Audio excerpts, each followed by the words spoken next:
আমিরে জামাত ডক্টর শফিকুর রহমান সাহেবকে চমৎকার একটা প্রশ্ন করছি, আপনারা শুনছেন? প্রশ্নটা শোনার পরে আমি নিজে একেবারে বিশ্বাস করেন থমকে গেছি যে উত্তরটা কি দিবে।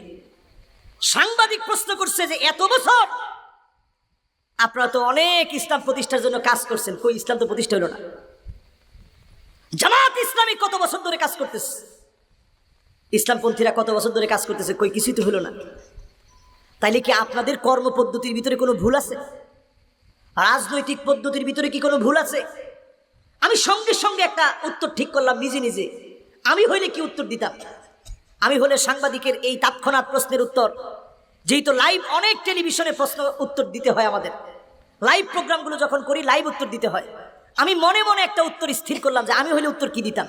আমি হলে উত্তরে বলতাম যে স্বাভাবিক কবে ক্ষমতায় আমরা আসবো অথবা ক্ষমতা কবে পাবো, এই ক্ষমতা পাওয়ার জন্যে আমরা তো রাজনীতি করি না। আমরা রাজনীতি করি কার জন্যে? আরে কথা কয় না, কার জন্যে? তো আমরা যেহেতু আল্লাহর জন্য করি, পার্লামেন্টে কোরআন যাবে আল্লাহর জন্য, আল্লাহর দিন কায়েম হবে, এই চেষ্টা করার দায়িত্ব শুধু আমাদের।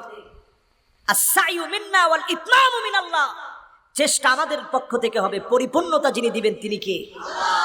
আমি উত্তর দিতাম এইভাবে। ডক্টর শফিকুর রহমান সাহেব তিনি যে উত্তর দিচ্ছেন আমি সাথে সাথে অভিভূত হয়ে গেছি। তিনি উত্তর দিতে গিয়ে বললেন, প্রিয় ভাই আমার, বাংলাদেশে 92% মুসলমান আছে। এই 92% মুসলমানের দেশে লক্ষ লক্ষ মসজিদ থেকে মুয়াজ্জিন যখন আযান দিচ্ছে, হাইয়া আলাস সালাহ হাইয়া আলাল ফালাহ বলে যখন ডাকতেছে, নামাজের দিকে আসেন, ফালাহের দিকে আসেন, কল্যাণের দিকে আসেন বলে যখন ডাকতেছে, মুয়াজ্জিনের আযানের ভিতরে কি কোনো ভুল আছে? মুয়াজ্জিনের আযানের ভিতরে কোনো ভুল নেই, মুয়াজ্জিনের ডাকার পদ্ধতির ভিতরে কোনো ভুল নাই। 92% মুসলমান সবাই এটা গ্রহণ করে নেয় নাই।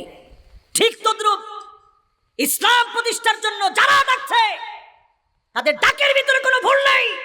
যারা দূরে আছে বরং তাদের কারণে জমিনে দিন কায়েম হয় নাই। ঠিক না?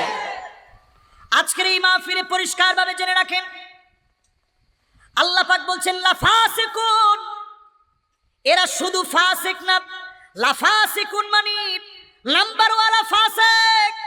আজ তাকায় দেখেন এখনো হাজার হাজার নামাজি এমন আছে কোরআনের রাজ কায়েম হোক একবারের জন্য তারা স্বপ্ন দেখে না। ঠিক কিনা বলে?